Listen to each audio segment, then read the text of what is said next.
You're listening to The Fanatic, 1580 AM, 99.3 FM. I'm coming to you from the Arizona State University brand new strength conditioning facility for football. And hey, I've got my man here with me who is in charge and responsible for all things strength and conditioning with respect to Arizona State University, Shawn Griswold. Shawn, hey, welcome. Thank you very much.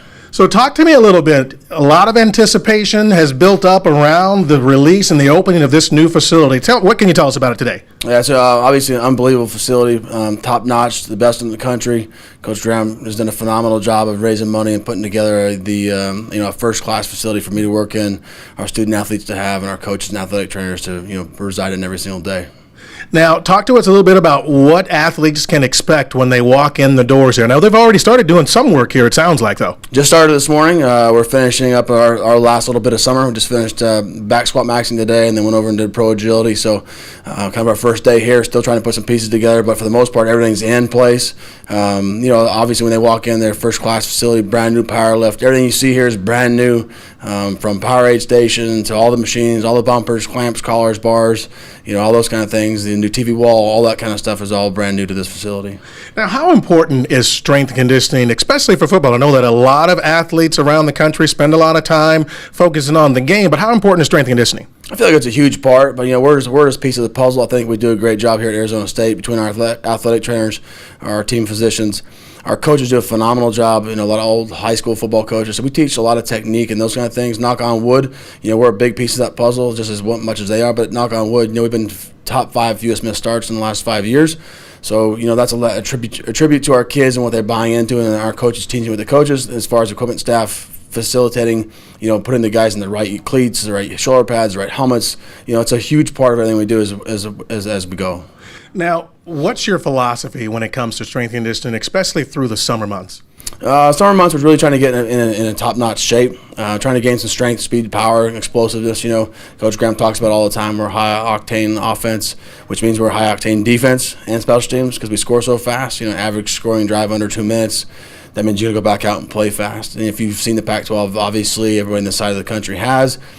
It's all up-tempo. Even Stanford's under up-tempo some of the time. So you've got to be in great shape to play in this sort of deal. It's a little bit different than the next level. So it's we've got to adapt a little bit to what we're seeing each week on a Saturday. Now, what can we expect to see on the field from the ASU Sun Devils this year? Speed, power, strength, combination. What can we expect? I think you'll see a little bit of both. Our guys have made great strides. We're just going to finish up tomorrow, Wednesday, to finish our summer. I think we've had probably the best summer we've had overall from top to bottom. Freshman class has done a phenomenal job. Obviously our veterans have done a nice job. This being year 6 for us, now we're starting to see the reaping what we sow as far as hard work and effort and those kind of things. And that'll hopefully, what can we get to translate from the weight room onto the game field is our goal.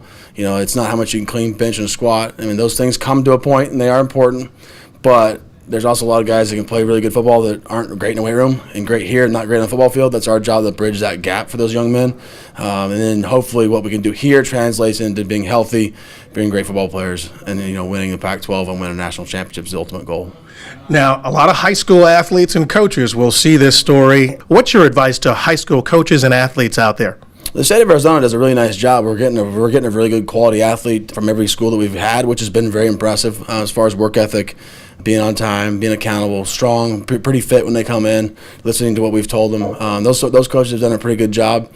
We like to slow cook our freshmen, so as fast as they've gone in high school, sometimes we got to back them down a little bit. Just take our time. Let us learn you. DJ Foster's a great example. Tayshawn Smallwood's a great example. JoJo Wicker, all freshmen, all-American type guys, but still they played because they're extremely talented on the football field, but not necessarily ready physically. So it's our job to bridge that gap. Again, that little bit of gap there is different too. So continue doing what you're doing. Coming here, our biggest recommendation to you is make sure you're coming in shape into college, because that's the biggest difference for us at this level.